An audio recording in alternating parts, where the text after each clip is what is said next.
Dan selamat pagi Malaysia. Pagi ini saya bersama dengan tim daripada Lembaga Kebudayaan Sabah kerana kami ingin berkongsi mengenai persediaan persembahan Majlis Jamuan Negeri bersempena dengan sambutan Hari Jadi Tuan yang terutama yang di-Pertuan Negeri Sabah Tun Johar Dato' Mahiruddin yang akan berlangsung pada malam esok. Dan semalam sebenarnya saya sempat meninjau sesi rehearsal yang telah diadakan di SICC dan di belakang saya ini sebenarnya adalah penari-penari yang akan menyerikan majlis pada malam esok. Dan untuk perkongsian lanjut, apa kata kita bersama dengan Pengerusi Lembaga Kebudayaan Sabah, Dato' Ismail Bungsu. Terima kasih bersama kami, Dato', pagi ini.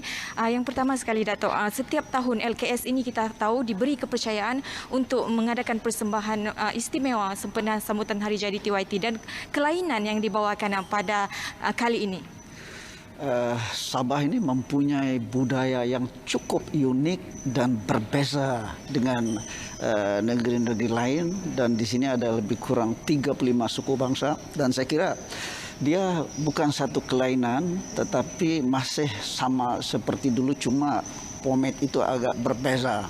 Dan setiap acara kita akan tunjukkan budaya pelbagai etnik yang ada di Sabah, dan tujuan dia memperlihatkan kepelbagaian kaum dan untuk lebih mengeratkan silaturahim antara suku yang terdapat di Sabah. Jadi itu visi yang kita mau persembahkan setiap acara.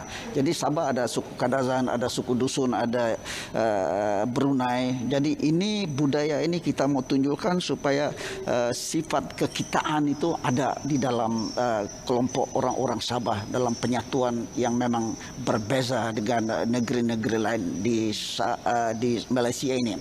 Jadi kelainan saya rasa tidak, tapi format akan dirubah dari masa ke semasa menyesuaikan keadaan yang ada di Sabah.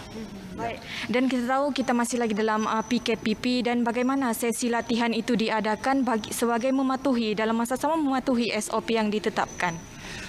Jadi berdasarkan kepada masalah yang kita lewati sekarang ini, jadi latihan harus berdasarkan kepada SOP yang ditentukan oleh kerajaan kita, dan latihan-latihan itu kita tentukan dan supaya tidak melanggar SOP itu. Jadi ada waktu-waktu yang ditentukan dan disesuaikan dan tidaklah sehebat sebelum ini.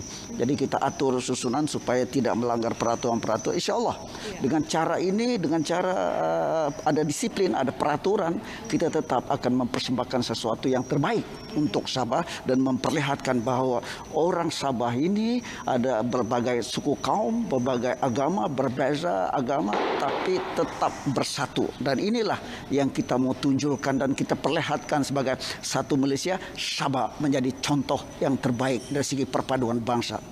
Baik, terima kasih, Datuk. Semoga berjalan lancar persembahan malam esok. Dan untuk makluman juga, majlis sambutan juga akan turut diserikan dengan kehadiran Ketua Menteri Sabah Datuk Seri Panglima Haji Jinor serta Menteri Baharu Kabinet Negeri. Baik, saya kira itu sahaja perkongsian kami dari Kota Kinabalu ini dalam Cerita Pagi Sabah. Kita kembali bersama Munawar dan Mac di studio. Silakan.